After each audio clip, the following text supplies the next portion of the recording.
This couldn't be happening. Zoe had managed to avoid him all week at the hospital, only for Blaine to now be sitting in the same hotel as her client meeting. Realizing he hadn't seen her yet, Zoe frantically looked around for a place to hide. The caller wasn't in her contacts, but the phone number that appeared on the screen was one etched in Zoe's memory. It was Blaine. Hello? Are we going to discuss my project by shouting at each other from across the room, or are you going to join? What?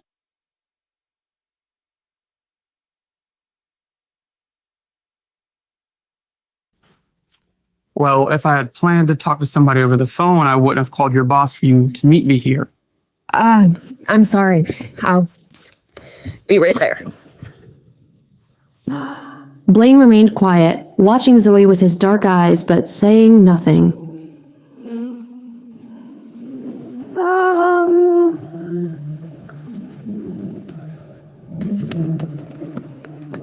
No, stop! Please, don't hurt me. I'm pregnant. As the woman steps into the light, Zoe recognizes her, Zoe's future mother-in-law and future grandmother of her child. Will never be a part of my family. You're a disgrace. Nobody. My son should be ashamed of knocking up a girl like you. Your family's respectable. We have an image to upkeep. I can't have my son running around with some... But he's your grandson. How can you do such a thing? It's not my grandson. It's Roman.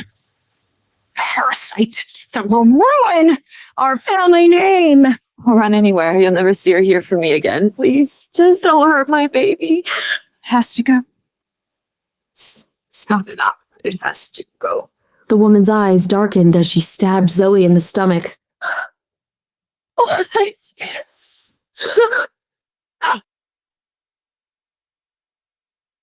No! She wasn't in an alleyway. It was just a dream.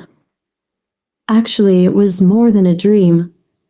That night was supposed to be the end of Zoe's life. Instead, it was the beginning.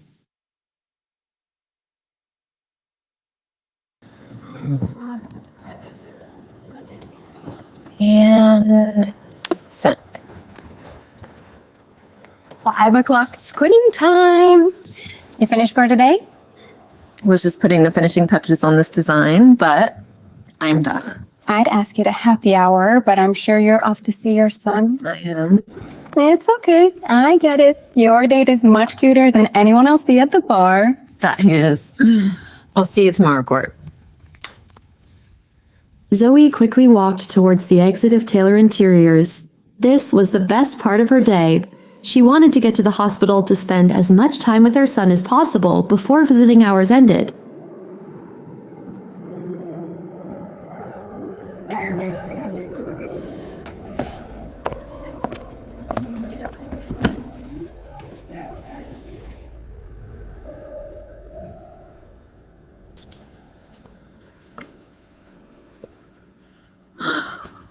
If you give me candy, my teeth will fall out. Mommy! Thank you, Luna, for taking such good care of him. Because of the hospital's sweet nursing staff, Zoe could go to work and not worry so much about Max. Of course, he's the best. We love taking good care of him. That's why I have to thank you all the more. Is it just you and the intern on duty today? Or are the other nurses on this floor? It's 6:45. They're all gawking at that new brain surgeon before he goes into the OR. But I can't blame him. He is gorgeous. You went in? Yep, just went into surgery. Even his voices.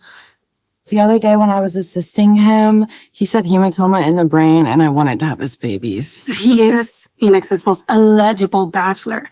He was promoted to professor when he came to St. Mary's. I also heard that his family is loaded and he comes from a lot of political influence. He just bought a penthouse downtown. Anyways, y'all two, get back to work. Stop daydreaming. You know that we don't have a chance with a man like that.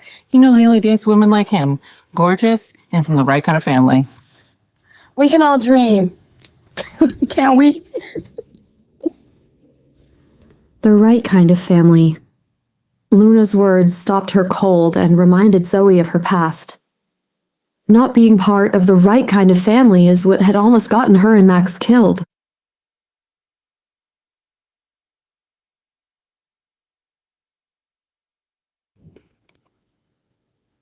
Your phone's rang like 10 times in a row. Yeah, she said you need to talk to her right away. It wasn't the hospital, was it? Oh no, I would have gotten you right away. She said it's about your sister, not Max. Let me know if you need anything, okay? Thank you.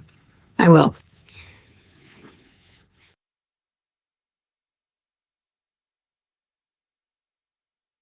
Hello? Zoe, thank God you called back. Linda, what's going on? Is something wrong? Did something happen? It's Ziva. She fell down the stairs and almost bled herself.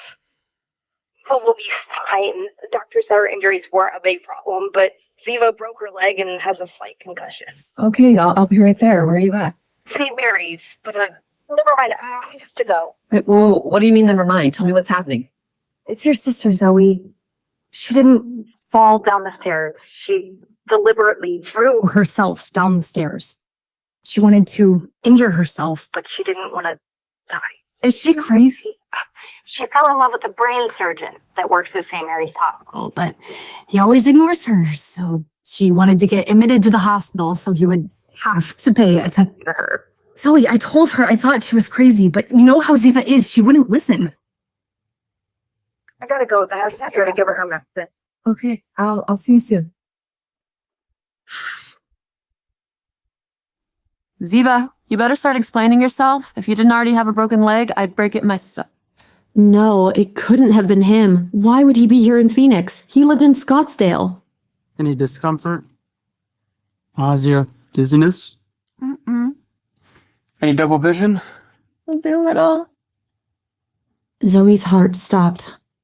It was him. She would know that voice anywhere. Her chest tightened and she forgot to breathe.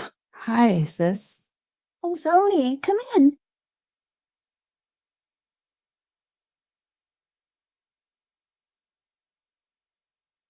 You're Ziva's sister? Yes, I'm her older sister. Her heart was beating wildly. She had thought that she would never be looking into his eyes again. Zoe was sure her face reflected her emotional upheaval. Blaine seemed remarkably calm by comparison. Zoe, this is, Dr. Blaine Dexter. It had been 4 years. Perhaps he saw her as barely more than a distant memory, now a stranger from his past. Zoe didn't realize how much her hand had been shaking from the nervousness until she tried to set her coffee down and hot liquid spilled all over the back of her hand. Zoe quickly hid her hand behind her back as she turned around, but then suddenly she felt a cool touch. It was Blaine, and he was holding her hand.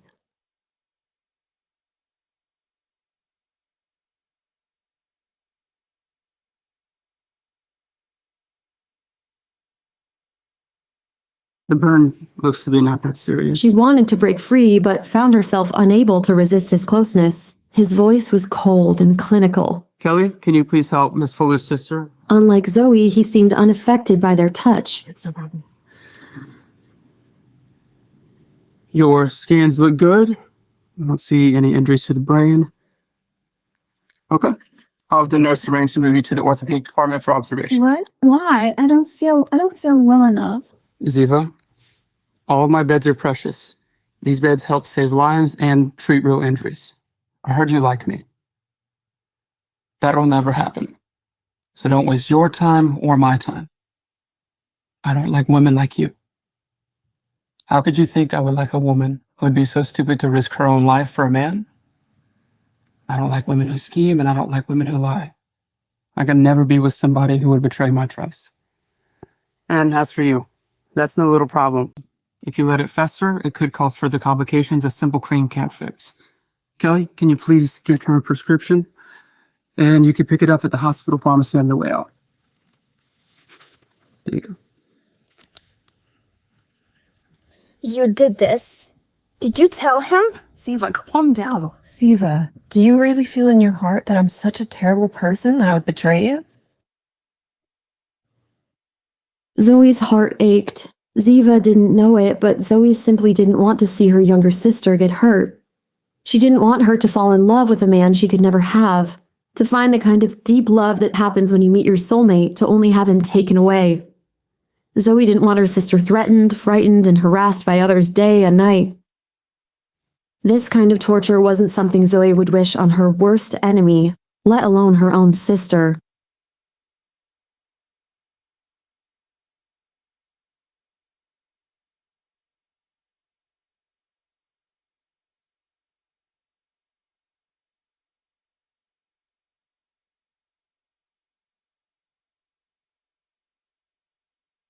Zoe blinked in disbelief at the man casually sitting. He was gazing at the city, the color of his eyes today a stormy gray.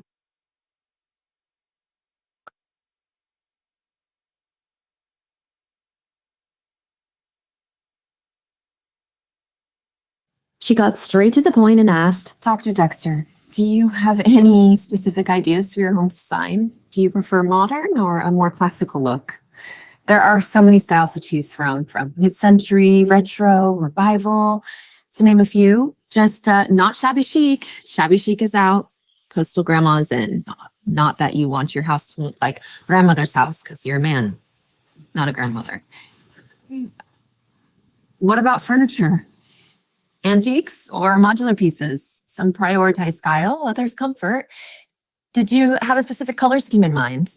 Color plays a huge role in every design. It sets the mood for the whole interior. We can go monochrome for clean and cluttered look, or eclectic. Think black and white with pops of color, red and yellow.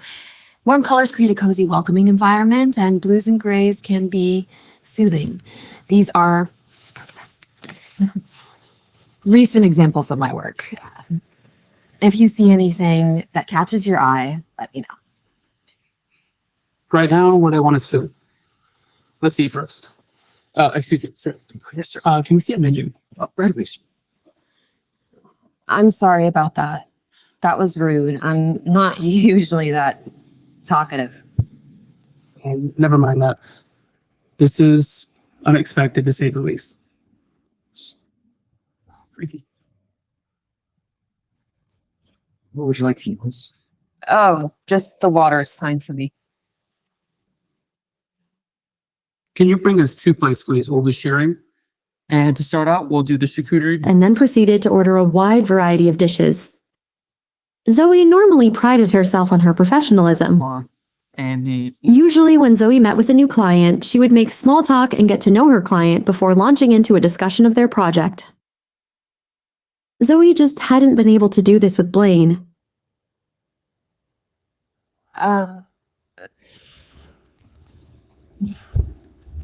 Thank you.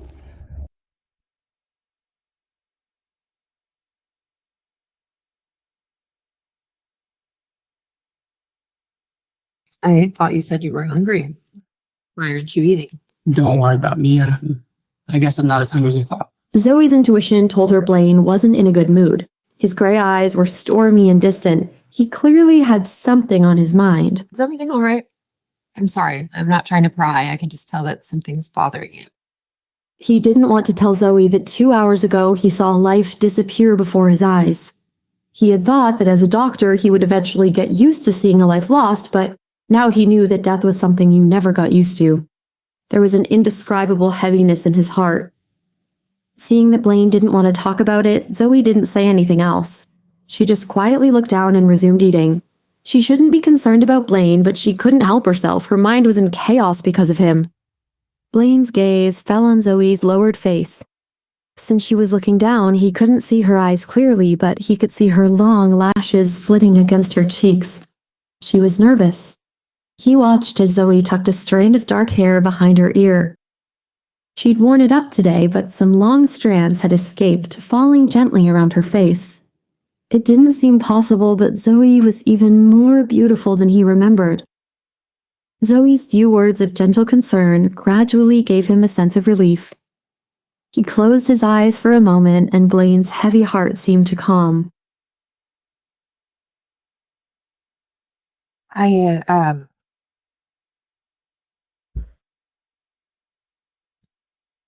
Dr. Dexter? Yes, I can be there. Which patient is having complications?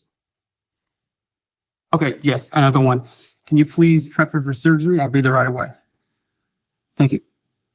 Is there something urgent at the hospital? Zoe assumed that their design conversation was over before it had even started. Yes, one of my patients has to go into emergency surgery, so to cut this short. And about my renovations, I can reach out to you and we can talk about this further later. Okay, I understand you have a busy schedule. Yes.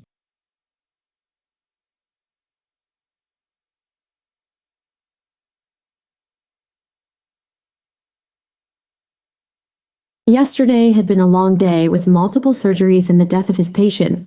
Exhausted, Blaine had escaped outside between operations for some fresh air and had dozed off under the warm autumn sun.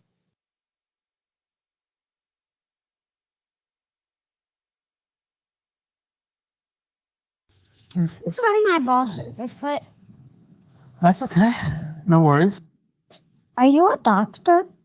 Yes. He was a very handsome little guy. His eyes shone brightly with curiosity and intelligence. This kid was going to be a heartbreaker. You're very handsome. If Luna met you, she might not want to marry me anymore.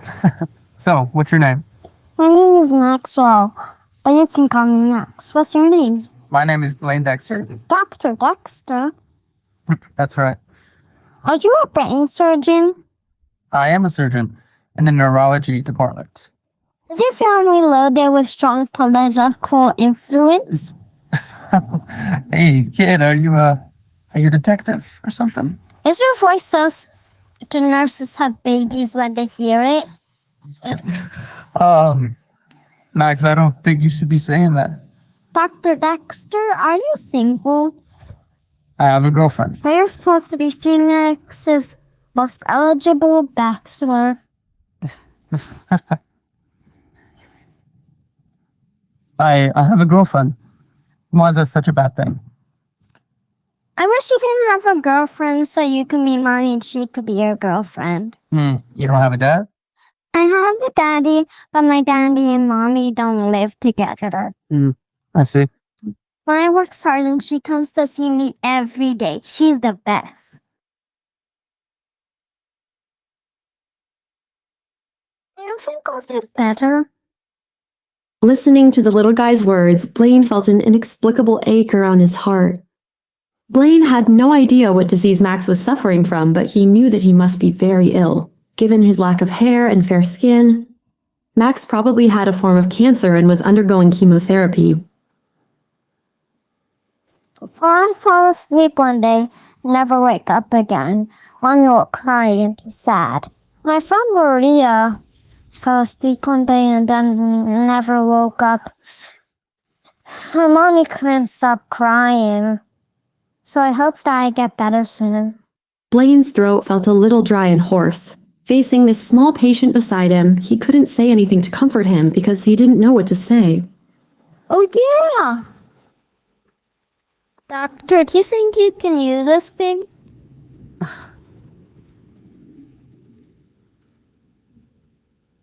He was speechless. It was a brightly wrapped and seemed to be some sort of a giveaway sample for a new brand Blaine had never heard of. Seeing Blaine's strange expression, the little guy looked confused and his face turned red before admitting, My mom sells things to cure me. I thought I could sell these things too. I found it in her purse. Blaine was both charmed and horrified. He had never met a child like Max before. Do you know what does Mylan tell me? It's probably a good thing that she didn't tell you. Blaine was curious about what kind of a mother could raise such an innocent yet mischievous child like Max. I have 4 of these things. Max pulled a total of 4 cards out of his pockets. They cost 50 cents each. He finally understood what kind of mother could teach such a son. I'll buy it from you. Really? Really? A very strong and patient one. Blaine was growing more and more interested in this mother. So how much do I owe you, bud? $2. All I have is a 20. You can keep the rest. Okay. Max! Luna, I'm over here. Thank you, Dr. Dexter. When you need more of these things, do come find me. I'm in room 1023. I told you to wait for me by the steps. I'm sorry. My ball kept rolling, so I had to chase it. First, Luna, I want to introduce you to my new friend. This is Dr. Dexter, whose voices can make nurses have babies. Max. Hi, Dr. Dexter. Sorry about that. Yeah. He's been in the hospital for years. He doesn't know much else. Can you tell me what's wrong with the little guy? Leukemia, I'm afraid. Blaine's face went blank. What a hardship for a child to carry, especially now Blaine felt for his mother. And have you found a match for a bone marrow transplant? Tested all the family and no one's a match. I searched for a donor for over a year all over the city. No success. Blaine felt the same ache around his heart as earlier. He knew how difficult it was to find a bone marrow donor. A patient's best chance of finding a match was usually a family member, but if all of Max's family had already been tested without success, it would take a miracle to find a matching donor now. Almost surgery for today, so might as well head in. Nice to meet you. Okay, have a good day, doctor. You too. Alrighty, buddy. I'll see you around, okay? All right. Goodbye, Dr. Dexter. Bye, bud.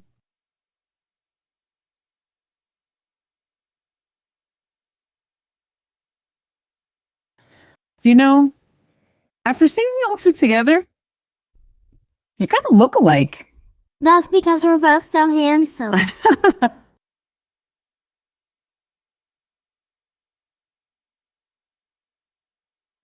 Oh, dude, what have you got planned for after work and can I join me? If I were to tell you that these were sold to me by a 4-year-old pint-sized hustler, would you believe me? What? No way. You're lying. Hello?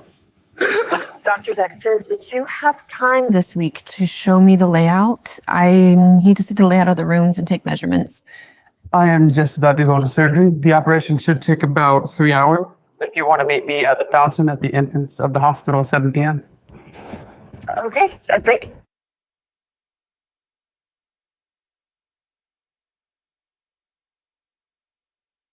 Three hours later, Zoe arrived at the hospital fountain right on time. Time passed with still no Blaine. Checking her watch, she saw it was almost 8 o'clock. She'd been waiting an hour. Was the surgery not over yet? What time is it? 7:15. Can you please get Dr. Ramirez on the phone? Although this tumor is benign, it's far more troublesome than we imagined. Good call, Blaine. If you hadn't insisted on operating, she could have gone blind. Is the line connected? Yes, Dr. Ramirez is on the line for you. Jose, I need you to do me a favor. I need you to go out front and see if there's a woman by the name of Zoe Fuller waiting for me. If there is, can you please tell her my home address and give her my keys out of my locker? You can also tell Zoe to let herself in. I will be there right after surgery. Go to Blaine's apartment alone? She couldn't. But it was her job. She had to. This was crossing the line. Wasn't it just a fluke that she ran into Blaine again? She would just go to Talon and tell him she wasn't capable of working with this client. But she did want to see his apartment after all. Would she go? And more importantly, what would happen when Blaine arrived? I can't. Would he find out that Max was his son? What skeletons did Blaine have in his closet? She had to find out. Did Blaine know about Max? Did he know what his mother did to them? Once she did this, there was no going back.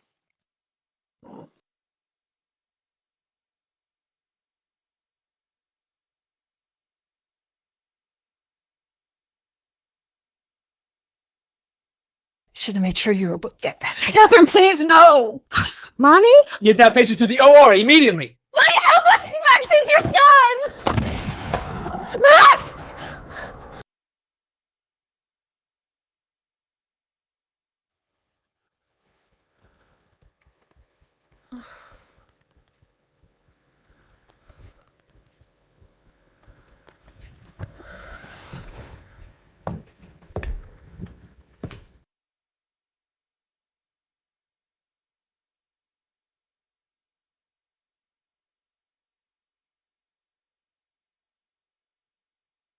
Why did you give me your keys if we were just going to be meeting here?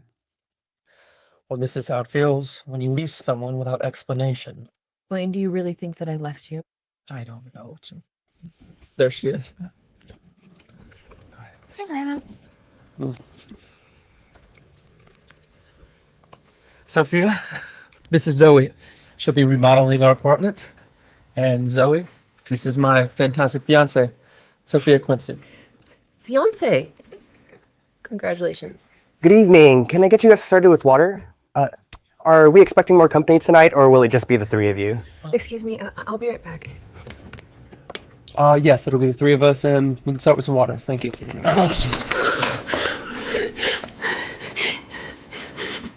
You are back, Zoe. That's all that matters. We could just continue living our normal lives.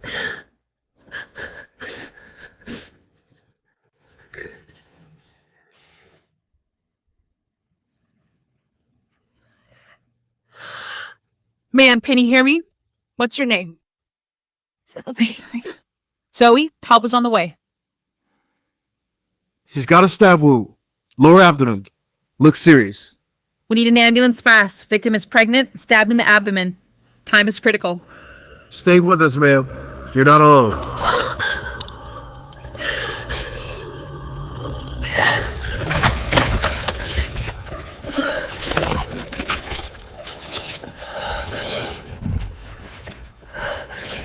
Sorry, I was thinking a lavish old world charm for our design, but Blaine finds it a bit too fancy and not his style. No, don't worry about my opinion. You guys do whatever you want. Aren't you afraid I become spoiled if you continue treating me like this? Possible. Matthew? What happened? Okay, I'll be right there. What happened, Zoe? Is everything okay? I'm so sorry. I really have to go. Wait, what happened? I'm sorry. We'll have to schedule the meeting for another day. I really have to go. Sorry. Oh, I'm sorry, ma'am. I'm so sorry.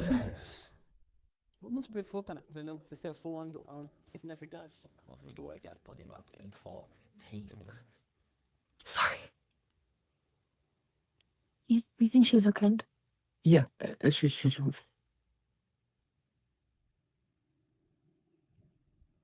Zoe, Matthew, how's Max? What did the doctor say? Max was in surgery. It was tough, but he's out of immediate danger. He will bring him to his room shortly. However, What? Matthew? Zoe, Max needs to start chemo soon. There's something unusual findings in his tests. What does that mean? The doctors aren't sure yet. They found something atypical and it might affect his treatment. The doctors haven't found a bone marrow donor yet. Blaine, Max's father. He must be a match. Parents are usually the best match. We checked Blaine. When Max was admitted, the hospital already had Blaine samples from a recent visit. It was to find a donor with doctor's guidance, we checked his compatibility. It was all done properly, hoping against hope.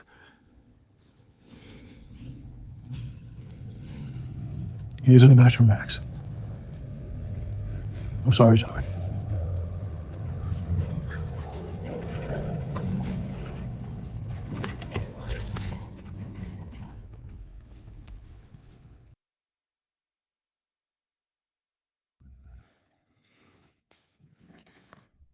Max. Brave little boy. We'll get through this together. You're so strong. I'm strong. My baby. How are you? Good. Where's the necklace? The shiny one from the picture. Oh. My necklace. I must have left it at home fair. But you only said it keeps us safe, like a superhero shield. So you could be strong for me. I'll look for it, my love. So we can both be stronger.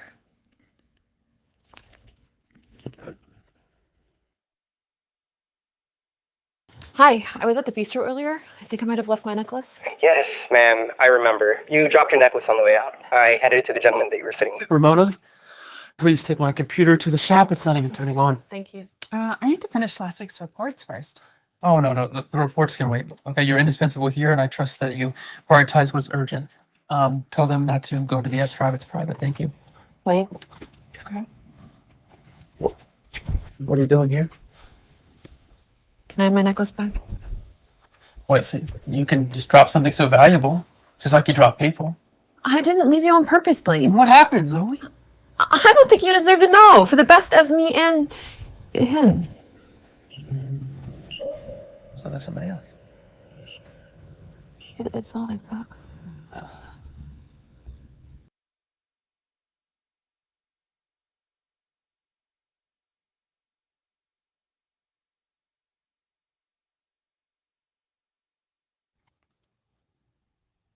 Zoe, thank you for coming by on such short notice, but some great design ideas just hit me.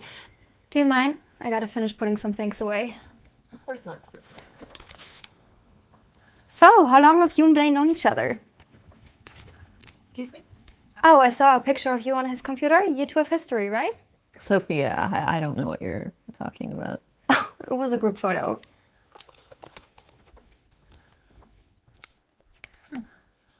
I see Blaine gave you your necklace back. Was it a boyfriend's gift or someone special, maybe? A friend gave it to me. It's a unique diamond in the world, you know? I didn't know. You know, I'm the type who would put my hands on fire for Blaine. I trust you understand what I mean. Yes, Sophia.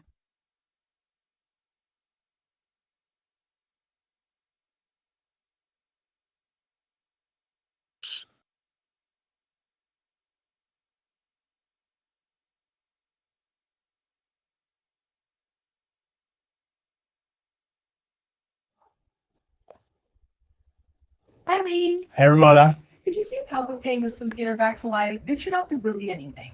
Understood. Linda, can you take this once again? Sure thing.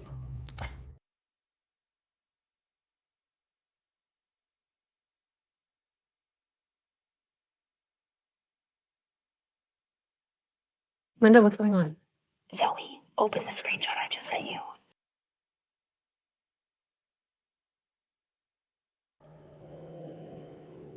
Oh.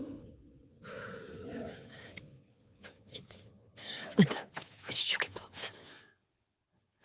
Some woman came in and dropped off Blaine's computer. Can you please delete those photos? I'm really not supposed to, Zoe.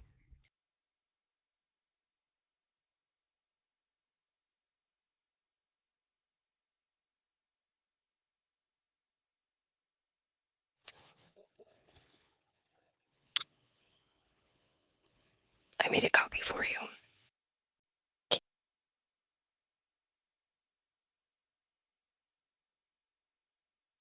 Hey, Blaine, how's it going, buddy? How are you liking that new future palace apartment?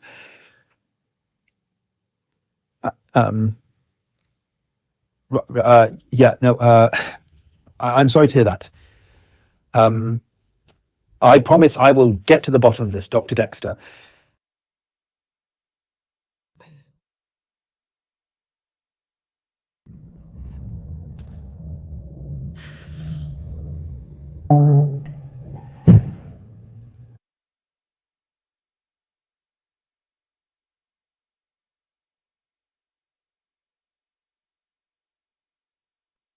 Zoe, can I talk to you for a moment? Sure, I'm coming upstairs. No, Zoe, I'm working from home. Listen, Zoe, what did you steal? What are you talking about? Zoe, Dr. Dexter, he called me and told me that you stole something very important from him. I have to take his claims seriously. Please just resolve this as quickly as possible. He's waiting downstairs in the lobby.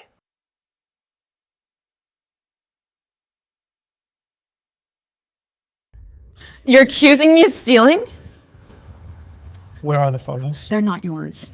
Zoe, where are you going? Let go of me, Blaine. Blaine, you're hurting me. They're photos of me. What gives you the right to hang on to them? I can sue you for invading my privacy. Not test me, Zoe. I will get you fired and I will go to any lengths to end this. When are you going to let go of the past, Blaine? Give me the phone.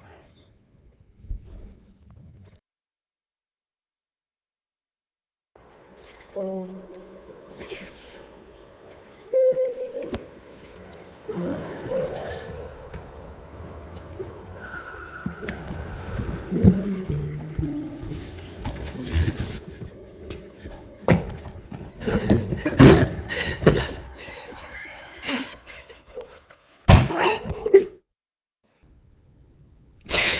don't need you. It's over.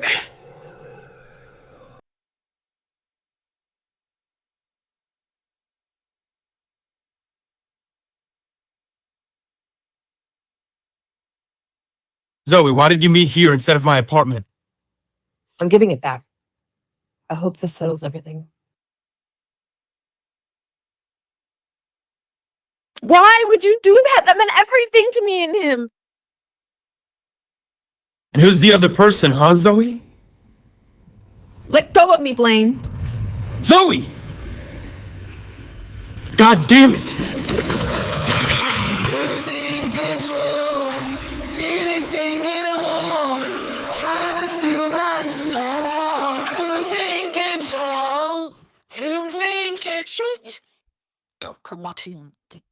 Irrade enkelt gäller subsultan once harvest.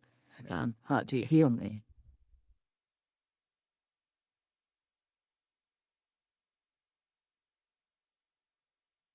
Let go of me! What are we doing? We losing your mind? We can die of hypothermia. Let's go inside. Just give me my coat. You wish.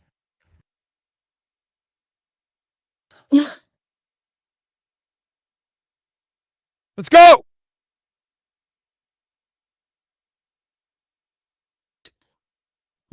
Okay, take a shower. Fine, just give me my coat and I'll leave. Bet that jerk doesn't want when you're shivering. Blaine?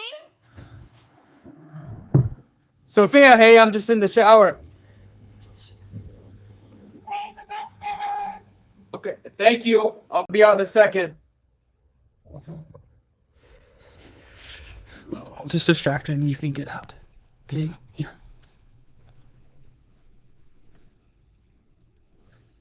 And what did you do to this car? Pregnant with a severe stab wound. We need to move fast. Blood pressure is critical. Risk of losing the baby is high. IV and oxygen as soon as we are in. Keep pressure on the wound. Got it. Let's keep her stable until we make it to the ER. Alert the hospital. This is urgent. Already on it. Hang on, Zoe. We're almost there. Go handle Sophia. Nate, I need to grab something from the bathroom. Can I come in? Blaine?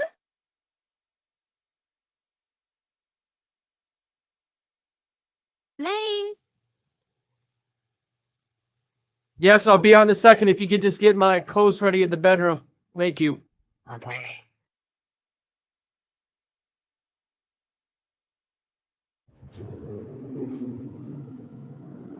You hear me make loud noises.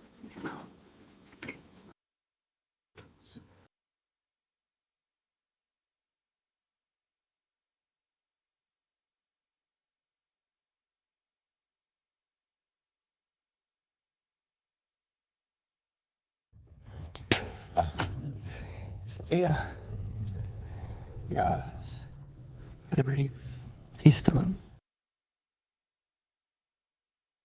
I mean, he never like this.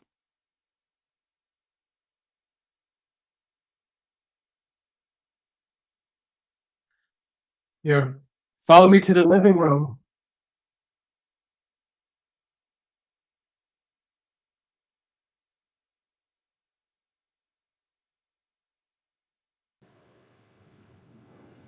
Code gray, surgery floor lobby. Code gray, surgery floor lobby. See Dr. Dexter, I need to see. Security, please respond immediately. For my hand, and you're supposed to be. Sir, please put the chair down. Alive when I got here. Please, sir. Please put the chair down. Sir, put the chair down, please. There are other patients there that are sick, please. I'm sorry about you, Matt. I need to talk to him. He owes me an explanation. Where's that? You know Dr. Dexter? Yes, I know him. There are other doctors that can assist you. I know it can be hard to lose someone. You have no idea. Sir, he's telling me. Sir, hey, don't touch me. Don't touch me. Don't touch me.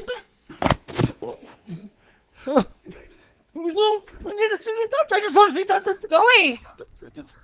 You okay?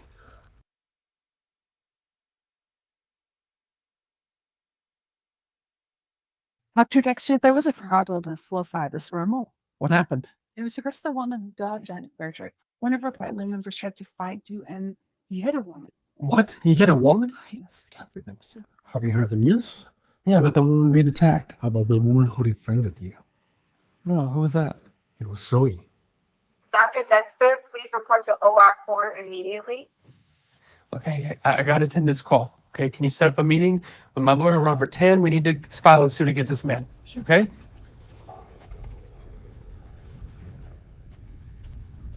Is this her? Yes. Zoe. I heard about what happened. How are you? Can you give us a second, please? I'm feeling better. Let me see.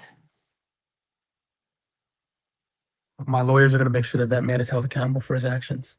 Would you see a statement from me, okay? Sure. What were you doing here anyway?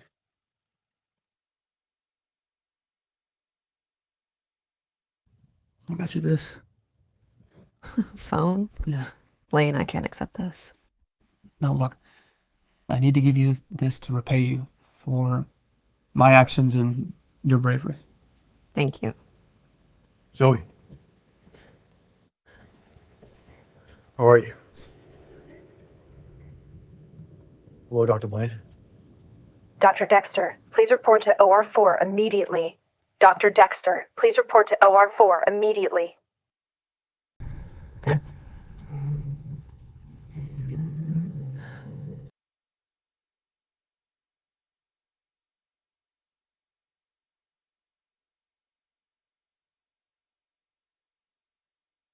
Dr. Dexter, Aren't you touring your rounds? the director warned us. Suing him could be really dangerous for all of us. He's got connections, Dr. Dexter. The conduct could get us so fired, or worse. You're saying that the hospital would turn against us to save itself. Mm-hmm. And not just the hospital. We're talking about our careers here. No. That man needs to be held accountable for his actions. Yeah, but No buts. Just go. Just do it.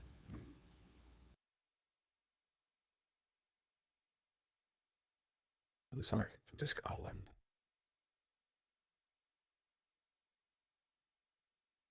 that man will really has to fix so many things in his head. So he might be the only one who can convince him to reconsider.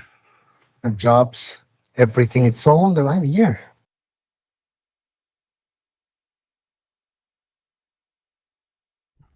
So that, yeah, we got that? Okay. That's it. Oh, Zoe, can we talk to you for a second? So we would actually just talk to us. Okay. Blaine wants to see. We really want you to talk to Blaine. I could do something about it because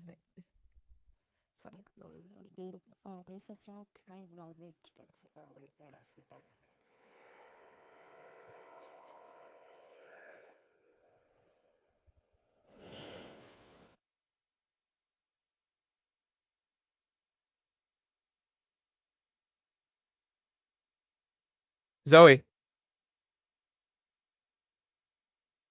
I'm just gonna be forward here. Please stop the charges against the man that hit me.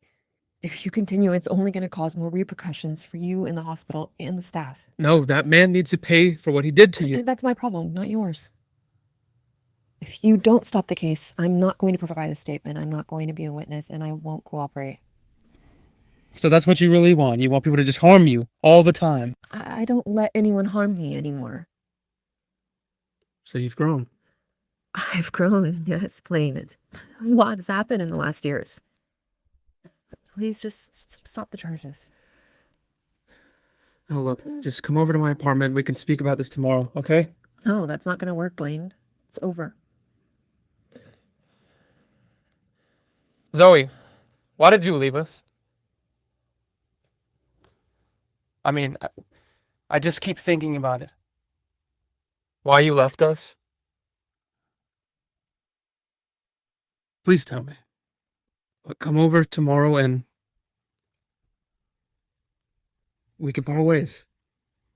Peacefully, and I won't press charges on that man. You really want to know? Yes. And I found your necklace. I know how special it is to you, and I wanted to give it back. Okay.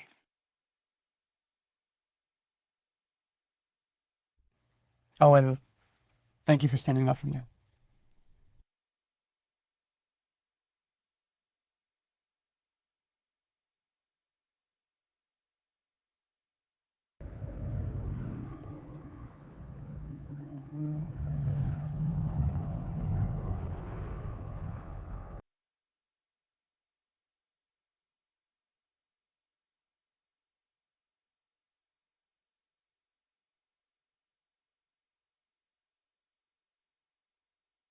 Hey, Zoe. Good morning.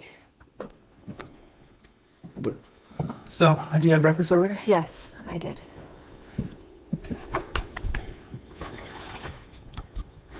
Blaine, going forward, I would communicate directly with Sophia regarding the renovations for your house. Is that clear? Any concerns you may have, you can just convey through her. I'm here to accommodate any preferences you have. Sure. Hey, who was that guy that came in the other day? Hold on a moment. Matthew? What's going on? Yeah, I'll be right there. Hey, where are you going? Let me go, Blaine. And you're gonna leave our meeting? Is he more important than that? Yes! He's the most important person in my life. Let me go, Blaine. Well, if he's so special, then who is he? Are you jealous, Blaine?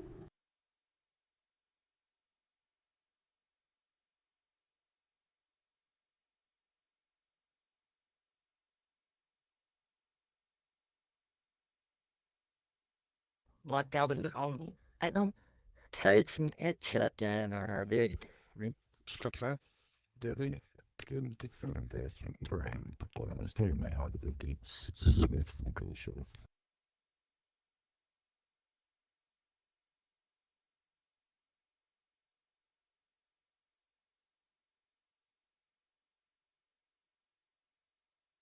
With untenable something else like them back to the call I learned about on culture the bottom hang out to be able to it's look at extras is like the item yes well we one more you'll swear it but the this road is the con can of facing things we had all and it's what that I play.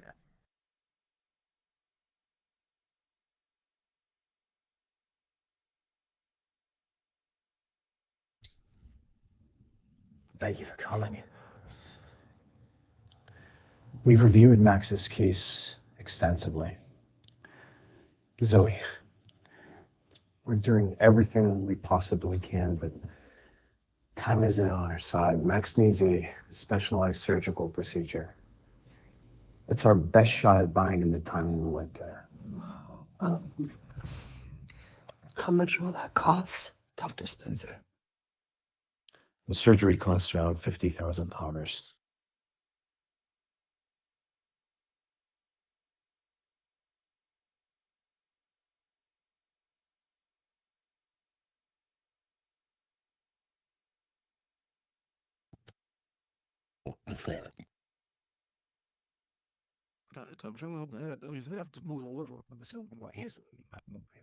What store all names which are not a solid or Damian player.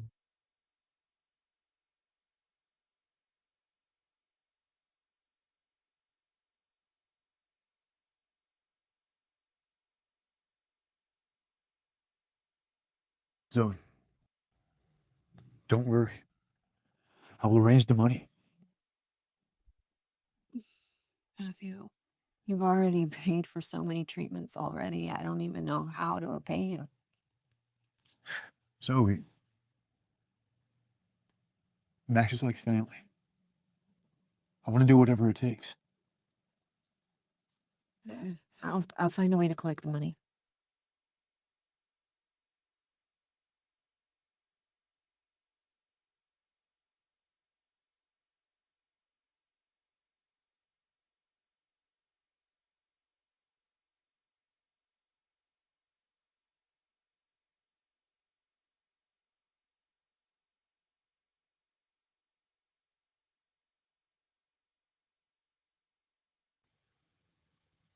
Zoe, it's almost 5 a.m. What's going on? Making every job that I can. A restaurant, a bistro, a bar. Just CJ. When I don't know. I don't know how long this is going to pass. Hell yeah.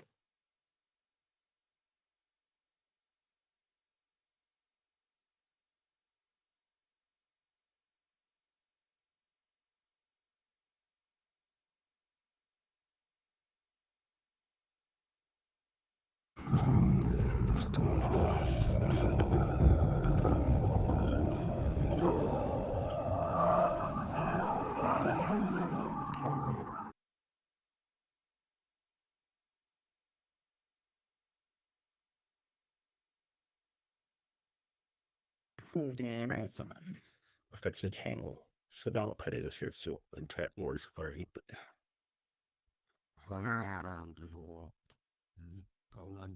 the development secret cabinet of the place. Yeah, well, isn't it? or waffles or yes, long as I get be lots easy. Certainly get to the home.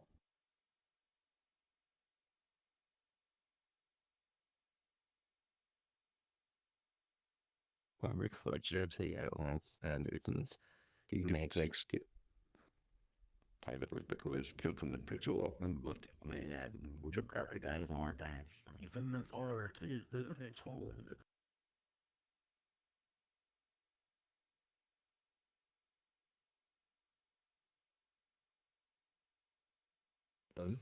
It's a toast to the entire neurology department. You are the best staff in the hospital. Sticking of water tonight. I got surgery in the morning. With seniority comes privilege, David. You're gonna learn. Hey, Blaine, your glass is dry. Oh, no, that's the last one at night. If I drink another one, I'll definitely regret it tomorrow.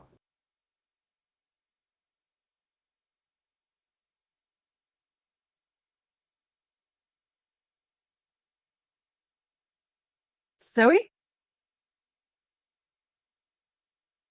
Oh, where are you rushing off to, pretty girl? Sorry, we're stop tonight. Wait, I thought that Enclave's VIP hostesses were responsible for bottle service.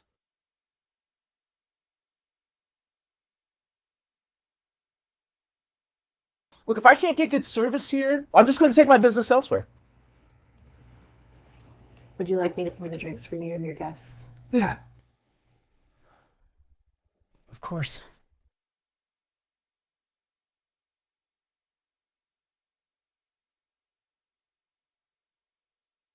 You have to drink with me. Change your life. Sorry, I'm working.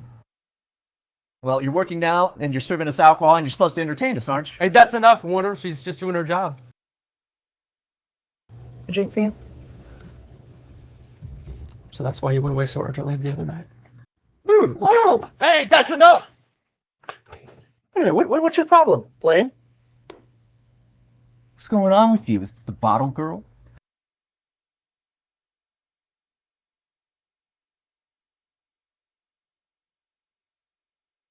Hey, let's do another toast. That's it, isn't it? She's your little lover, isn't she, Blaine?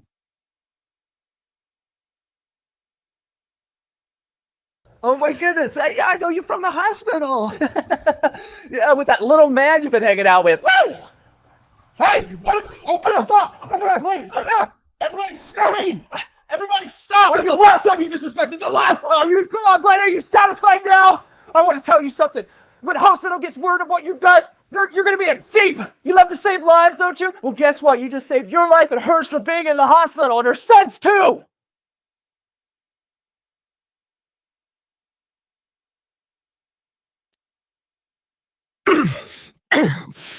You won't ever say a disrespectful word to her.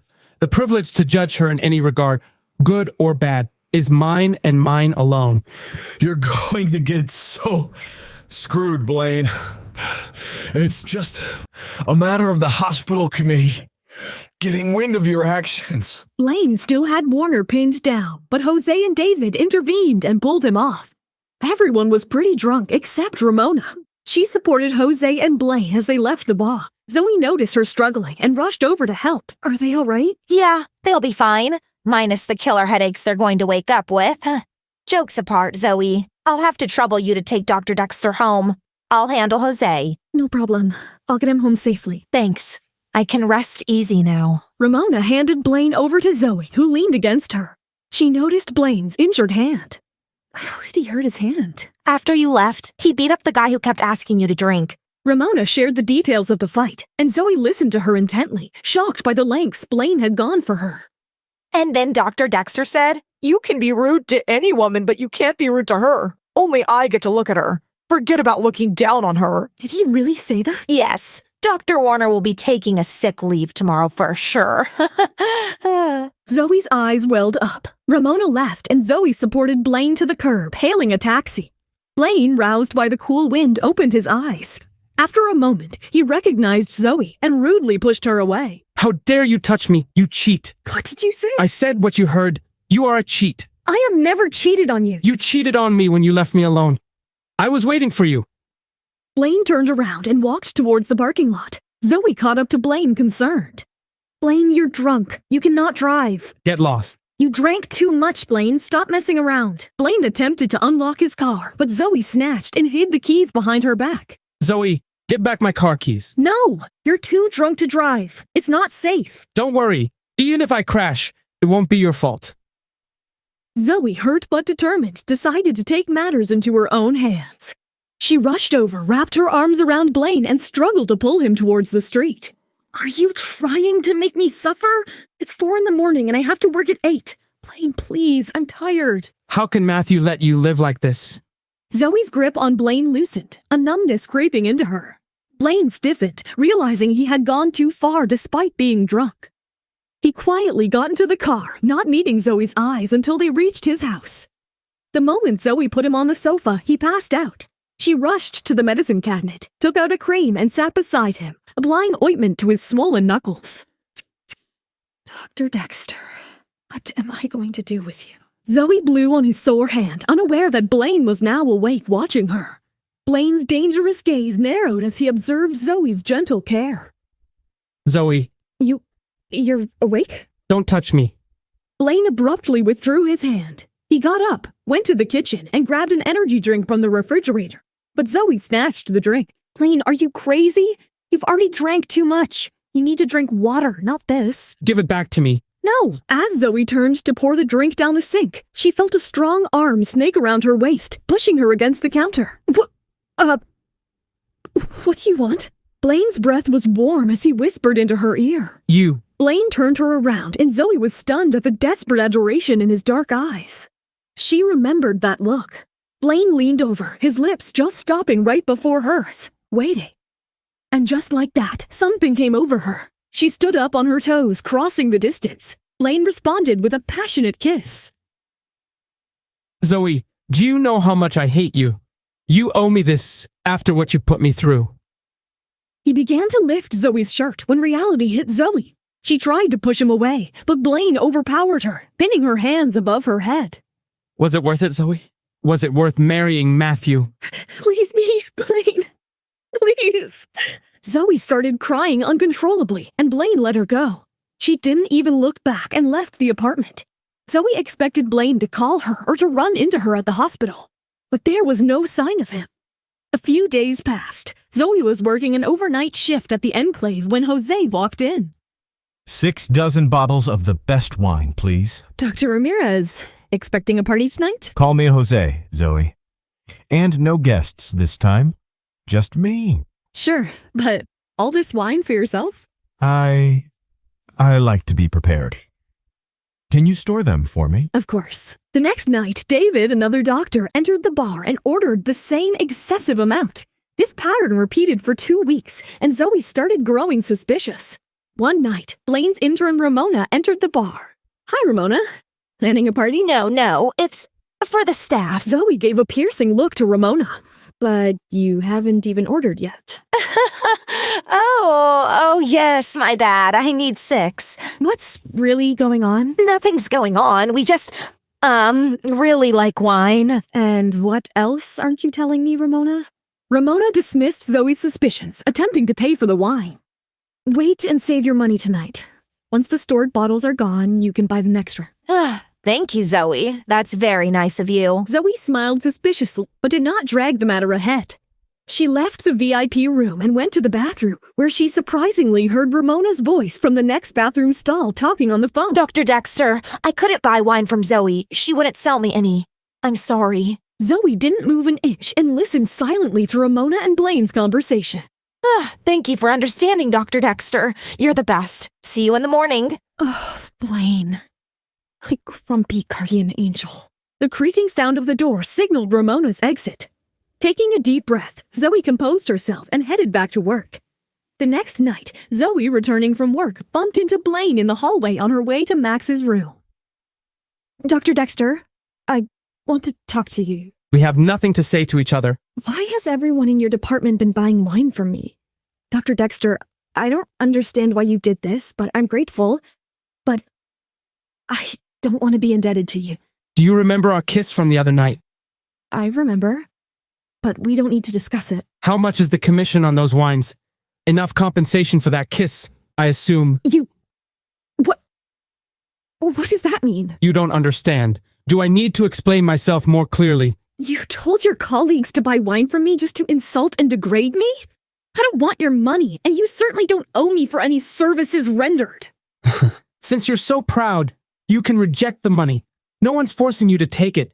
Zoe glared at Blaine as he ignored her and walked away, prompting Zoe to confront him once again. Since Dr. Dexter is so generous, there's no need for me to pretend to be noble. Getting paid is more practical than giving it away for free, right? At least this way I got something pleasurable out of the experience. Blaine didn't react and continued to walk away. Zoe, right now Max needs chemotherapy more than you need your dignity. Zoe was suddenly snapped out of her thoughts by a man in a hospital gown running towards Blaine with a bottle of liquid. You rascal! I will use this sulfuric acid to ruin your face just like you ruined my life! Blaine, look out! Zoe ran towards Blaine to save him. What drove that man to attack Blaine? Will Zoe be able to save Blaine from the attack? Or will her actions have severe consequences for her? To find out what happens next, download the Pocket FM app. Blaine, look out! I'm going to make your life miserable! The patient threw the liquid directly at Blaine, but Zoe dived in and pushed him out of the way. The acid splashed across Zoe's face. She screamed in agony as her eyes started burning and tears started gushing out. Zoe! Blaine started punching the attacker and shouting in anger. What did you throw at her? Blaine! My eyes hurt. Blaine's focus shifted to Zoe. He rushed to her and picked her in his arms. I'm here, Zoe. I will not let anything happen to you. Blaine ran towards the emergency room. Typically calm in danger, he was panicking for the first time. Zoe was being attended to by nurses when a doctor approached Blaine. She's very lucky that it was a false alarm. The liquid was just some chili pepper concoction. Are you sure it was just a false alarm? That guy looks serious, and Zoe's eyes are swollen and red. I won't dare to joke with you, Dr. Dexter. Everything is fine. She just needs to take some rest. After hearing that it was a false alarm, Blaine was relieved, but still concerned. He rushed to Zoe. You'll be fine soon. My eyes still burn. Who was the patient? Did you know him? Not yet. But he will get my appointment soon, and I will make his life a living. Before Blaine could complete, Dr. Melanie Green entered the emergency room. I heard your friend was splashed with some chili pepper liquid. How's the situation? She will be fine soon. Who are you? I'm Dr. Melanie Green, a psychiatrist. The man who created this mess is one of our patients here. Are you running a psychiatric department or a hanging garden? How did he leave undetected? Today's incident was indeed an oversight on our part, but please forgive that patient. His wife cheated and left him for another man, causing him to have a mental breakdown. Now all handsome men trigger him, and when he sees one, he loses his control. I punched a patient. This is not good. Is he all right? The patient will be fine. He has a broken nose, but the rest of his injuries are minor.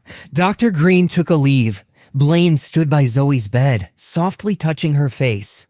Dr. Dexter, if you want to thank me now, I will gladly accept it. Stop protecting me. If you let this happen for the third time, I won't let you off so easily. I can take care of you myself. What if it really had been sulfuric acid? Do you understand the consequences? I did what I had to do. Are you an idiot? What about you? Trying to save lives every day? Are you an idiot? Zoe tried her best to defend her actions, but Blaine just looked coldly at Zoe. Your eyes look better. Yeah, I feel much better. Get up and follow me. What? Where are we going? Blaine ignored her and walked out of the room, and Zoe followed him. They entered his department's office, where he insisted on giving her an eye ointment. Give me a second. I'm going to change my clothes. Blaine headed into the locker room. As Zoe waited awkwardly on the sofa, the office door flung open, and Jose burst in with excitement. Dr. Dexter, I heard you're getting married. Is that true? Oh. Hi, Zoe. I heard about the incident. I didn't know you were here. Jose, are you here to take over? Yes. How is she feeling now? She's fine. You arrived at the right time. I'm leaving now because I have plans later with my fiancé. He's really going to get married. Here, apply this twice a day, and your eyes will be back to normal in a week. Thank you. I'll be leaving now. Where are you going? I'll give you a lift. No need. I'll go by myself. Fine. Bye. Blaine left the office, leaving Zoe emotional. She turned to Jose, who was looking at her with a heavy heart. Goodbye, Jose. Take care, Zoe. Zoe left the office quickly, feeling the weight of her emotions. Outside the hospital, Zoe was surprised to find Blaine's car waiting. Get in. You can't drive home with your eyes like that. I ignored you earlier because I didn't want Jose to get the wrong idea. Zoe, filled with her complicated feelings, didn't utter a single word as she got into the car. As Blaine drove, Zoe stared blankly out of the window, trying to ignore the emotional void she felt. What time do you get off work? 5 o'clock. No, I mean from the bar. His voice was a little soft, leaving Zoe wondering about his sudden interest. She hesitated, but answered truthfully. 3 in the morning? Do you really need money that badly? Zoe, feeling uncomfortable, dodged the question, but Blaine was persistent. How can Matthew let you work there? Why can't you take money from him? I can't ask him for more. I've already spent too much of his money. What do you need so much money for? Zoe hesitated, feeling guilty, but before she could answer, Blaine dismissed the topic. Forget it. I'm not interested in knowing about you anyway. The car fell into silence, but Blaine couldn't contain himself and spoke his heart out. You're his wife. He should share this burden with you. You don't have to force yourself to live like this. And Matthew doesn't want to give it to you. I can lend it to you. Zoe couldn't control her tears any longer. The car stopped at a red light. Blaine handed her a tissue. Zoe, don't cry. I don't like it, and it makes you look even worse than you already do. Just shut your mouth and drive. Blaine resumed driving. Zoe directed him to stop at the end of her street and unbuckled her seatbelt. Are you sure you don't want me to drop you off in front of your house? No, there's no need. I'm good here. Zoe didn't want Ziva to see Blaine dropping her off, but Blaine thought Zoe did not want Matthew to see them together, so he didn't press any further and let her go. If you feel any discomfort, come to the hospital. Yeah, thanks again for the ride. Zoe turned away, took a few steps, and then abruptly turned back. Blaine watched her from inside the car. Congratulations on your marriage. You came back just to say these irrelevant words to me? You better cherish your fate with Sophia. Meeting the one you will spend the rest of your life with is a blessing. Zoe maintained a sincere smile, but tears streamed down her face as she left. Blaine got out of the car. Zoe, stop. Wiping her tears, she turned. Blaine took out the Heart of the Sea necklace from his pocket. Your necklace. Do you still want it? Zoe looked at the necklace for a moment and turned. Blaine pushed aside her hair and made her wear the necklace. Thank you, Blaine. The following morning, Zoe, carrying a plate of cookies and a big smile, walked into the hematology department to meet Matthew. However, her cheerful smile disappeared instantly when she laid eyes on Blaine in his office. Why was Blaine in Matthew's cabin? Will he get to know the truth about Zoe and Matthew's relationship? Will his presence create tension between Zoe and Matthew? Matthew, guess what? I brought some cookies. Zoe walked into the hematology department to meet Matthew. However, her cheerful smile disappeared instantly when she laid eyes on Blaine in his office. He seemed unfazed, not bothering to acknowledge her presence. Zoe, why are you here? I thought I'd drop in with some homemade cookies. I thought you might want to take a break. Zoe smiled awkwardly, placing the tin of cookies on Matthew's desk. He understood her real concern for Max, but didn't dive into probing questions. Well, then let's try these cookies you made, shall we? Yeah, please. Help yourself. Matthew extended the tin of cookies to Blaine, but he politely declined. No, it's fine. I was just here for the blood test reports. Your results are good. Just rest more during the day. Blaine smiled distantly and left. Zoe sighed in relief after Blaine left, sitting slowly on the sofa, but her eyes were on the door. What is it? Are you jealous? No, of course not. I have no reason to be jealous. Yeah, but he's getting married. I am fine. That night, Zoe wanted to be with Max, especially because he was fighting the tough side effects of his chemotherapy. Mommy, I'm sleepy. Zoe held back tears, climbing onto the bed to comfort Max. Hey, baby. Close your eyes and sleep. Mommy's right here keeping an eye on you. After Max fell asleep, Matthew met Zoe to discuss Max's critical condition. Zoe, I gotta tell you something about Max's current situation, and you need to prepare yourself for what I'm about to tell you. The conversation got serious, leaving Zoe anticipating difficult news. Be mentally prepared? What does that mean? Zoe, this round of chemotherapy didn't work for Max. We tried, but I have to tell you honestly that after a few tries, it might stop doing the trick and could even lead to more problems.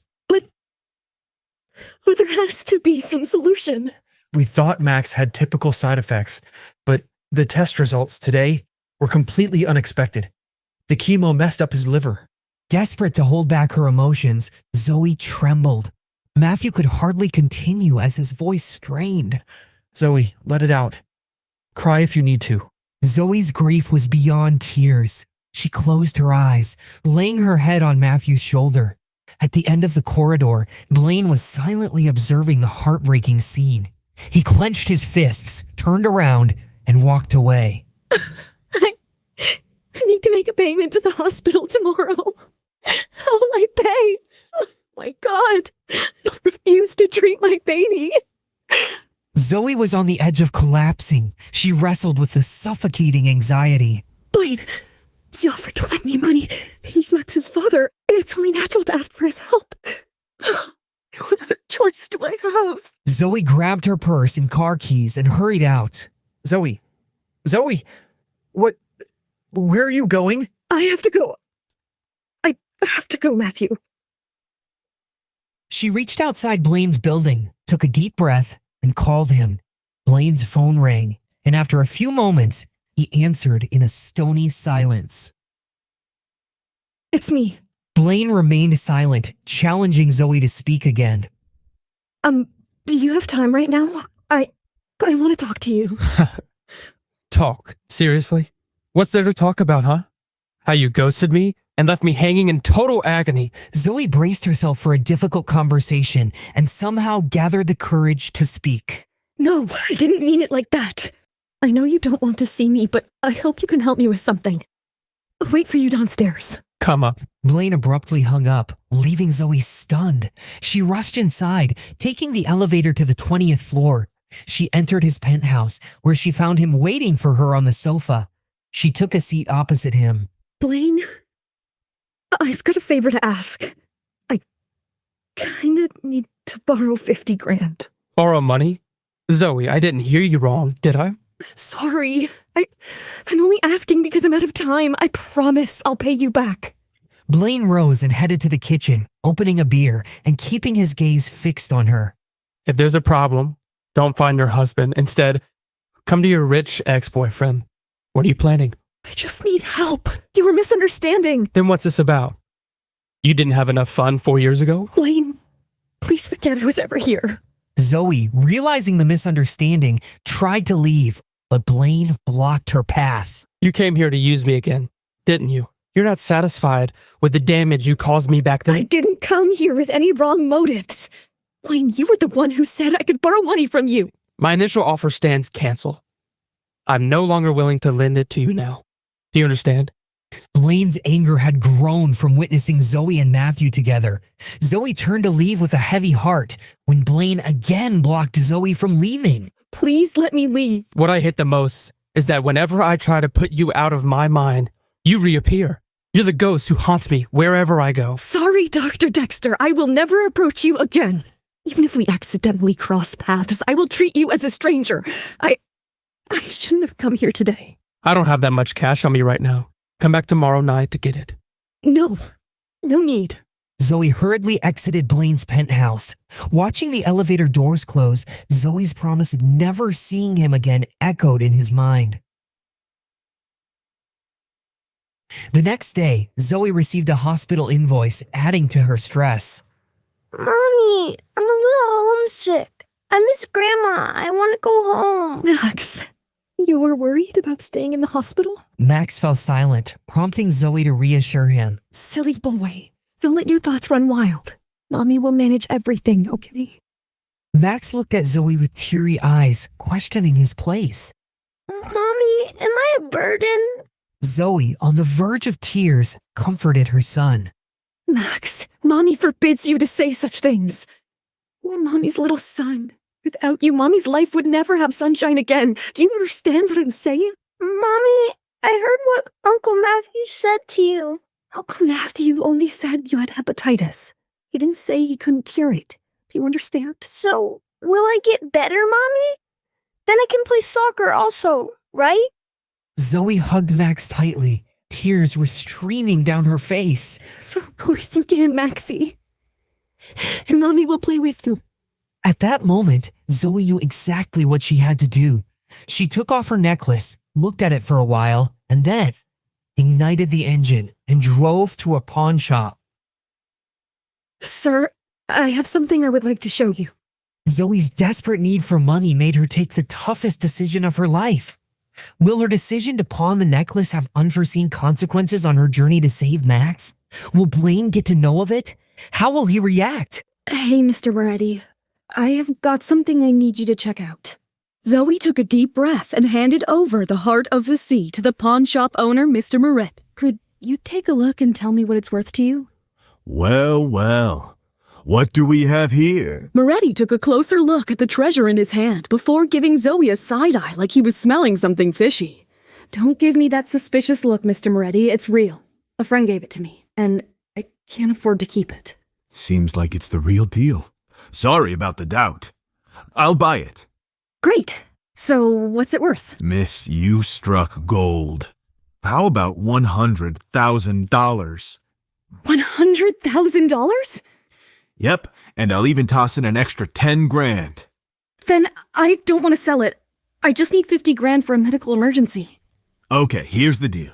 50 grand today, you return with $55,000 in a month, and you get your necklace back. Okay. One more thing, Mr. Moretti. Add a clause. If my necklace ain't here in a month, you owe me $100,000. Mr. Moretti raised an eyebrow. Insurance, huh? You drive a hard bargain, miss. Gotta make sure it comes home safe. Deal? Deal. Let's get that paperwork rolling. Great, Mr. Moretti, thank you. Thank you. Mr. Moretti got the papers ready quickly. Zoe hesitated when signing the contract, but she eventually did. Remember, don't sell it to anyone else this month. Got it? Got it. We're good. The moment Zoe exited, she touched her bare neck with a sense of emptiness. Little did she know her troubles were just getting started as Sophia and her friend Connie entered the same pawn shop. Connie, I don't get why you like places like this. Used stuff? It's about the hunt, Sophia. Finding rare treasures. These are antiques, not junk. My favorite customer is here. Oh, hi, Mr. Moretti. Do you have something new for me? Something antique? Moretti showed her some collectible items, but Connie wanted something unique. Sophia sat in the chair, flipping through an ancient book. Actually, I have something. One of a kind just came in. Moretti returned with a delicate box, unveiling the heart of the sea. Is that the heart of the sea? It can't be. Are you out of your mind, Moretti? How can it be here? Who sold it to you? Zoe's the name. But she didn't sell it to me. Got it locked in a contract for a month. Well, then there is no point of... $300,000 for the heart of the sea. What? What did you say? That's Sophia, are you out of your mind? My mind is in the best shape ever, and your ears too, Mr. Moretti. I will pay $300,000 for this necklace. Do we have a deal? Mr. Moretti was stunned hearing that amount for the heart of the sea, but Sophia was determined. Miss Quincy, this is not ethical for me. How can I? $500,000. Well now, how can I say no? Done. It's a deal. I'm sure you can handle her when... What was her name? Oh, yes, Zoe returns for it. But I need a complimentary favor with this necklace. Name it, Miss Quincy. Anything. When Zoe comes in for her necklace, tell her it was a doctor who snagged it. Keep it low-key, you know? Absolutely, Miss Quincy. Doctor it is. Sophia smiled, steering Connie out of the shop. Later in the night, Zoe, exhausted from her shift, walked down the hospital corridor when she saw Blaine rushing into a room. He bent over a patient named Mr. Wilson, trying to get a response. Nurse! Nurse! Blaine glanced in the corridor where he found Zoe. Come in. Help me. Me? Is that even allowed? Yes, you can help. Now move. Blaine rushed back into the room. He ordered Zoe to bring a trash can and water basin. What are you going to do? He's taking a bunch of sleeping pills. Gotta make him vomit and pump his stomach. Blaine put his hand into the patient's mouth without hesitation. Zoe watched him anxiously. Grimacing in pain, he continued. Blood came out from his bitten finger. Sir, you must relax. The doctor's helping you. Get out of the way, or he'll vomit all over you. Zoe stepped aside as the patient vomited into the trash can. Thanks for your help. Now you can leave. Zoe left the room without uttering a single word. After an hour, Zoe entered Blaine's office with medicine. Blaine, casually dressed, exited the locker room, toweling his wet hair. Wipe the drool off of your chin, Zoe. Blaine threw his towel to her. Ever met such a narcissistic man before? Zoe tossed the medicine on the table. Ointment. Remember to put it on. No need. Just a little bite. Zoe stepped forward, took his hand, and applied the ointment to it. Today deepened my understanding of you. What do you mean? You, in that treatment room. That's the real Dr. Dexter. Nobler than the one in the coat. Blaine was speechless. Zoe finished applying the ointment, and Blaine handed her an envelope. This... $50,000. It's for you. Zoe was stunned, but she quickly refused Blaine's envelope. There's no need, Blaine. I've got the money covered. Covered. Where did you get the money from? That's personal, Blaine. I appreciate your offer. I should leave now. Zoe grabbed her purse, ready to leave, when Blaine suddenly yelled at her furiously. Where's the necklace? What did you do with the heart of the sea? Zoe was frozen hearing this. Her expression revealed guilt. I asked you something, Zoe. When the hell did you lose it this time? Zoe took a deep breath, ready to confess. I sold it. Blaine's eyes widened in disbelief, and his grip tightened. You what? Just for this? For $50,000? To you, it's a small amount. To me, not that easy. Is money that tight? Or was the necklace only worth $50,000 in your heart? If I say $50,000 was more important, would you forgive me? Forgive you? You're a hypocrite. You said that necklace held memories, but it's all a lie. I'll redeem it within a month. Get out. Believe me, Blaine, you have no idea what I am going through. I said get out.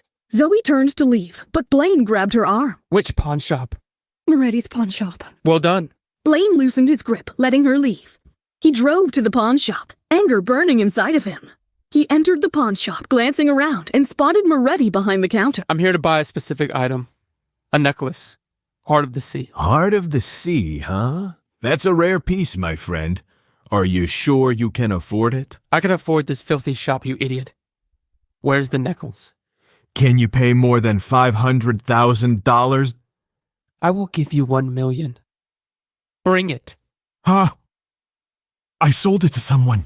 Who bought it? She was a fine lady. That's all I can remember about her. Blaine's fist tightened, realizing the heart of the sea slipped away.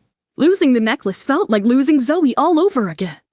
A few days passed, and Zoe met Sophia at a downtown coffee shop to discuss design revisions. Sophia praised Zoe's work, but the moment suddenly turned into a nightmare for her. Sophia, your necklace. Is it? Zoe's heart skipped a beat the moment she saw the heart of the sea around Sophia's neck. Will Sophia present it as a gift by Blaine? How will Blaine react when he finds out Sophia now possesses the heart of the sea? What's the real reason behind Sophia's sudden interest in the heart of the sea? Sophia, your necklace. Is it? Zoe's heart skipped a beat the moment she saw the heart of the sea around Sophia's neck. Oh, the heart of the sea? Must be fate. Blaine gave it to me. Blaine gave it to you? Yep, he found it at a small pawn shop. I think it's called Moretti's or something like that. Blaine gave it to me as a wedding present. Isn't it amazing? Yes, it is. Zoe got up hastily, packing her belongings and feeling distressed. Zoe, what's wrong? Was it something I said? No, I've got to run. Take a look at these blueprints for me, okay? If you see anything that needs tweaking, just shoot me a text. Really sorry about this. Zoe rushed out, heading straight to Moretti's pawn shop. You sneaky cheat. Where is my necklace? It hasn't even been a month. Why are you here? I mean... Show me the heart of the sea. I'm sorry about this, Miss Fuller. So, according to our agreement, I owe you $100,000. I don't want money. I want my necklace. Who did you sell it to? That necklace was bought by a rich man, a doctor, I think. Your necklace is gone. Zoe couldn't believe what she had heard. Moretti handed the compensation check to her. I was a fool for trusting you, you greedy pig. She grabbed the check and stormed out, slamming the door behind her. The moment she got out, she called Blaine in frustration. Who is it? Blaine, how could you be so cruel? Zoe, are you nuts? I was sleeping. Why do you have to disturb me all the time? He threw the phone, dismissing her angrily. Zoe took a cab straight to Blaine's penthouse. She furiously entered, storming through the bedroom door without knocking. Blaine! Blaine was still in bed under the blanket. Zoe stood near him, visibly furious. I know you're awake. Stop pretending. Blaine stirred, turned over, and revealed his irritated, sleepy face. Why are you making trouble so early in the morning? Let me sleep. It's already noon. And how could you give the heart of the sea to Sophia? I don't know what you're talking about. He stood up, revealing his bare upper body. Zoe felt embarrassed and turned away. What are you doing? Getting dressed. I had an appointment with your girlfriend to look at the blueprints this morning. My fiancé. Whatever. I saw her wearing that necklace. So what? Couldn't you give her some other wedding present? Have you ever thought about how your fiancé will feel if she finds out her wedding present was a regift? Who told you that necklace was from me? She said so herself. Zoe, are you joking? Why don't you first explain to me why you sold the necklace in the first place? I didn't sell it, Oh, I remember. I met a poor pawn shop owner and helped him earn millions. Now don't stand here like I will give you a Nobel Prize for this. Just leave. Zoe, upset, stood nervously in front of Blaine. She pulled out the check from her purse. Blaine, here's $100,000. Can I trouble you to buy that necklace back? Where did you get that money from? Mr. Moretti gave it to me as compensation. I know it's not the full amount, but please, sell the necklace back to me. Didn't you say you were short on money? If you have this huge amount, why not just take the money and run? Zoe sat beside him, placing the check on the coffee table. This is different. I needed money, but I never intended to get it this way. I was always planning to go back and get it. Want it back so that you can sell it for an even higher price? Blaine, do you really think I'm the kind of person who would do anything to get rich? Is my opinion of you really important? I'll leave you to decide. Suddenly, Blaine grabbed her chin, forcing her to look at him. Before she could react, Blaine kissed her. After a passionate kiss, Blaine suddenly moved away, leaving Zoe breathless. Blaine, please, we can't. Blaine grabbed her chin, kissing her again. Zoe's hands gripped the sofa cushion as they shared a moment of undeniable desire. Zoe, do you really think I would give my ex-girlfriend's necklace to my future wife? I've already purchased her a wedding present. I don't know how she got the necklace. Why didn't you deny it then? Did I ever actually say the necklace was for me?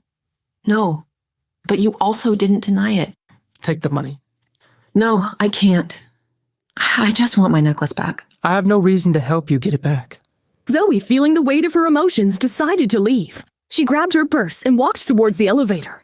Blaine stopped her and handed her the check. Take this and quit your job at Enclave Bar. Zoe kept her head low, entered the elevator, and left. The next morning, Blaine finished checking Mr. Wilson's vitals as the grateful man sat up. How are you feeling today? I'm feeling better, Dr. Dexter. Thank you so much again. No need to thank me, Mr. Wilson. I was just doing my job. Oh, I meant to ask you, Who was the woman that helped you that night? She didn't look like a nurse to me.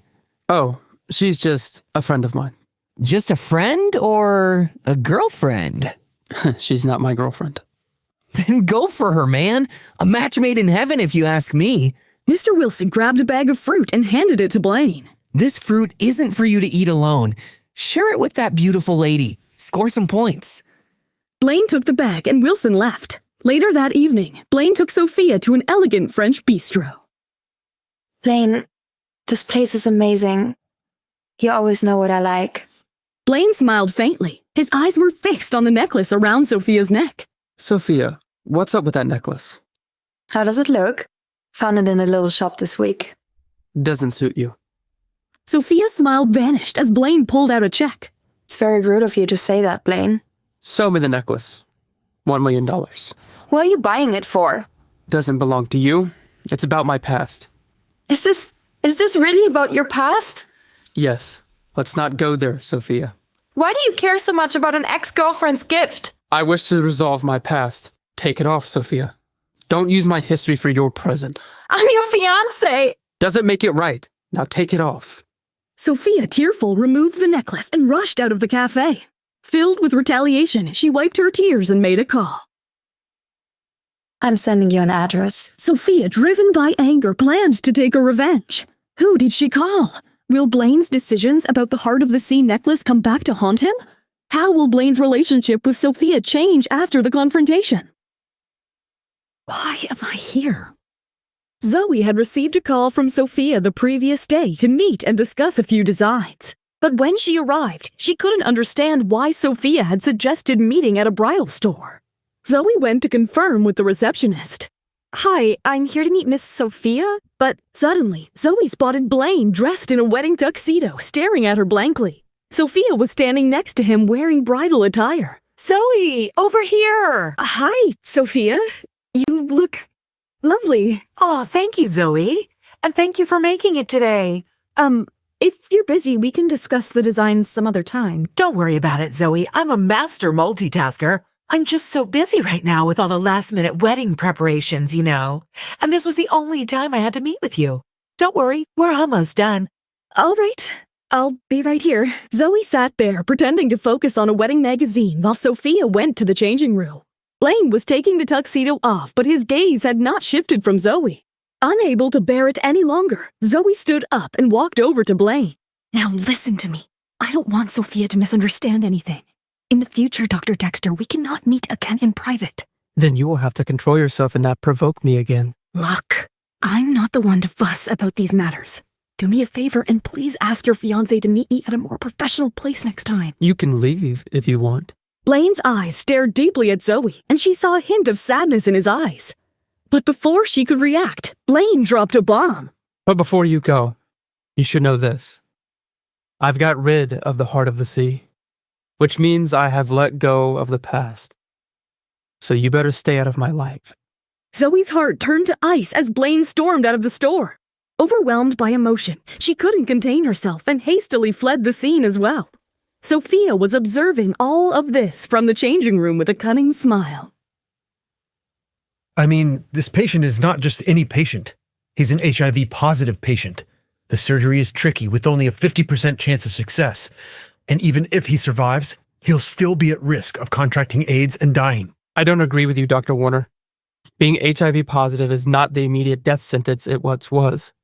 But without brain surgery, this man's life will be over. Therefore, I'm in favor of conducting the operation and I volunteer to do it myself. I will assist you, Dr. Dexter.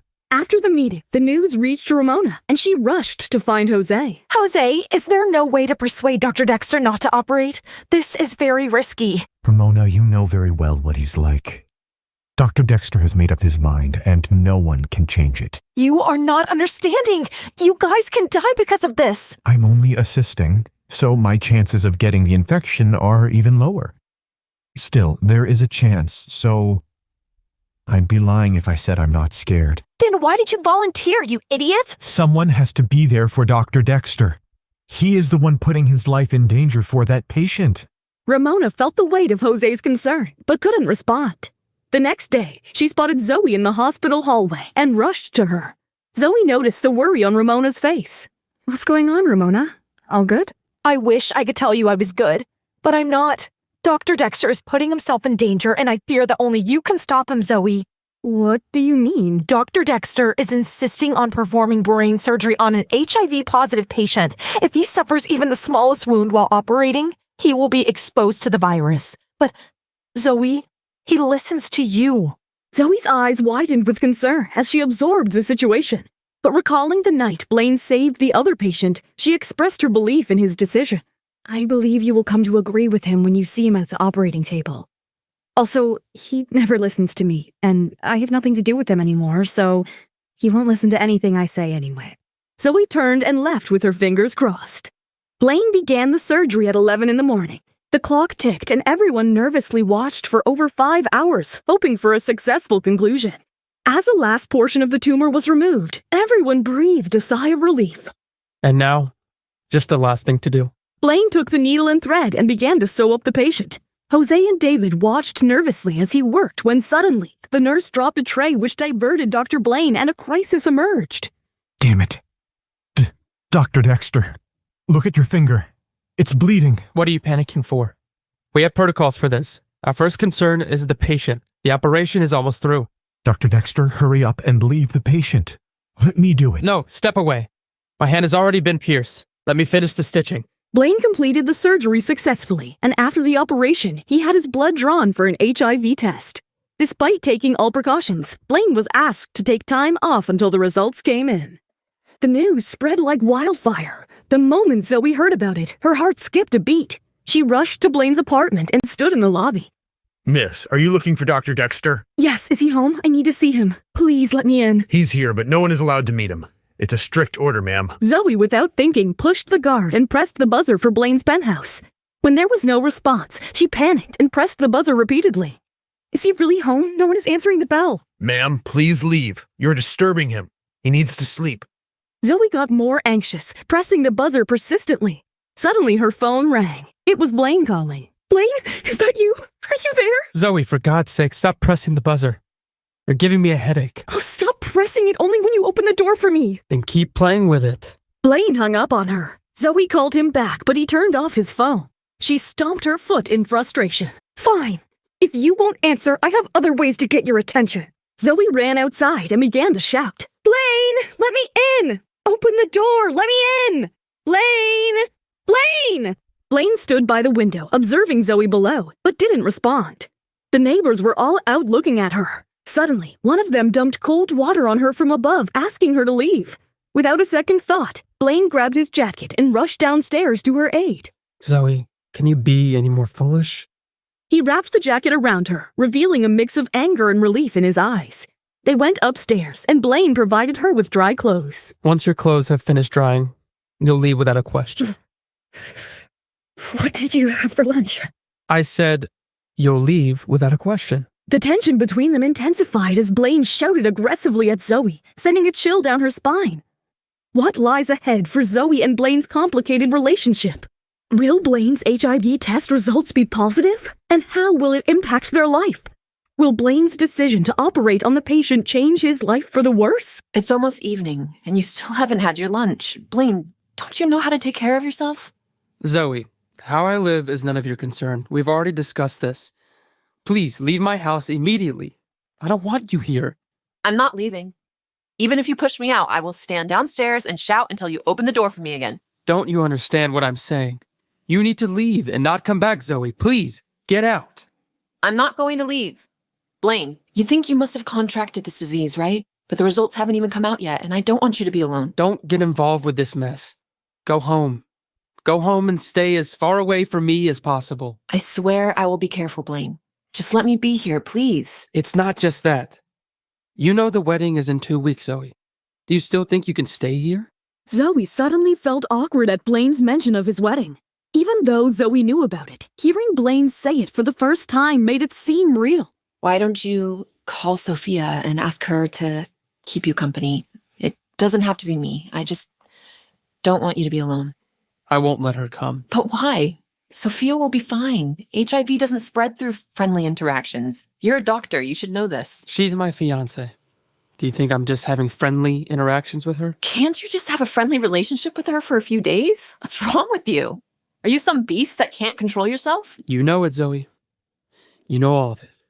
Zoe didn't say anything. Her cheeks were red and her hands started trembling. Blaine, please. And only you, Zoe, would come barreling in here to help me without a thought of fear in your mind. What do you mean? Sophia hasn't come to see you? Zoe, don't be so indignant. This is just reality. Reality? It seems like you don't have a good impression of your mother's choice of wife. Wait a minute. How did you know that she was my mom's chosen daughter-in-law? Sophia. Sophia said it herself. When? Sophia said your mother liked her very much. What? Is there a problem? No. It's just... Oh my God, your wet hair has ruined my carpet. Can you please go dry it? You never did like confrontation, and you still don't. Some things never change, I guess. I'm going to sleep.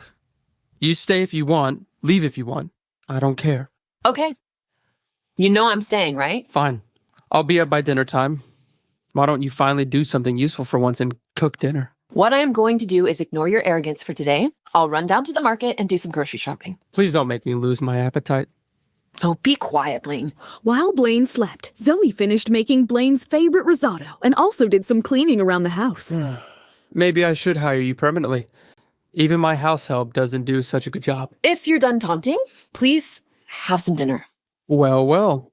What is it for dinner? Your favorite. My tastes have changed. Not from what I have seen. Let me guess. Have you made risotto? Yes. The mushroom one you love. Impressive. I guess something good came out of you coming here. How is it? Oh, this is really good. Thank you. I knew you would like it. Here, try some garlic bread too. Blaine was happily enjoying the dinner, and Zoe was looking at his beautiful face. Blaine? Yes? Do you regret doing that surgery? Never. If I didn't do it, the patient's condition would have worsened. I really admire what you do, Blaine. Thank you, Zoe. And thank you for the food as well. I appreciate you coming here.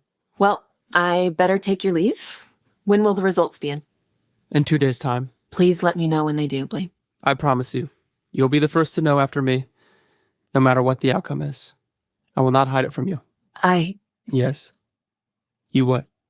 Blaine, if one day, if there ever really comes a day when everyone else in the world abandons you, believe me, when I say this, I'll definitely be there for you. As long as I am alive, you will never be alone. I'll always be there for you. I'll always be your friend. Goodbye, Zoe.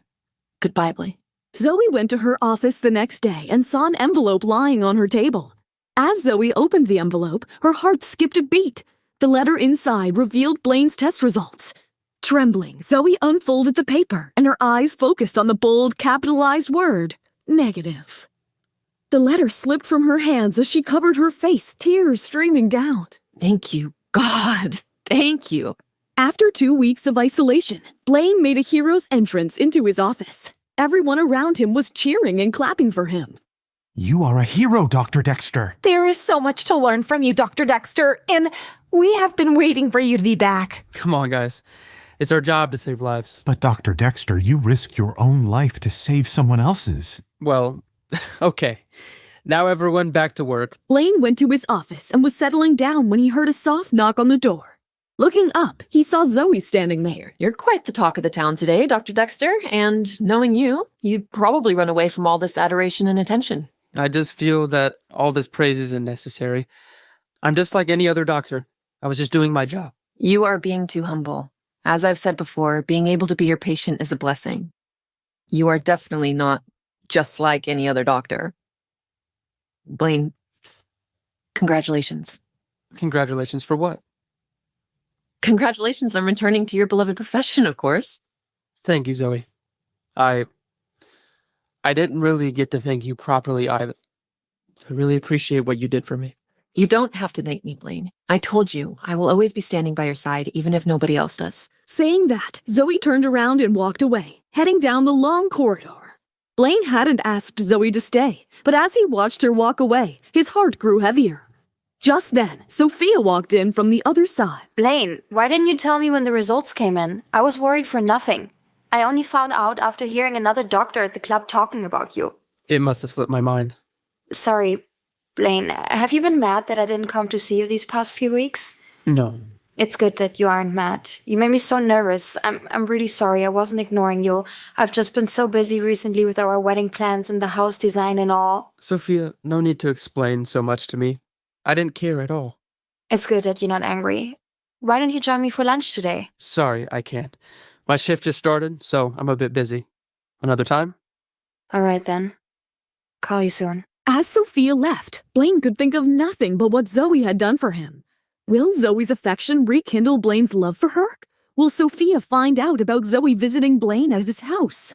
Will this affect Sophia and Blaine's soon-to-be wedding? Hey, I'm Zoe. If you're wondering what happens next, download the Pocket FM app now and listen to the exciting episodes of Rekindled Heartache.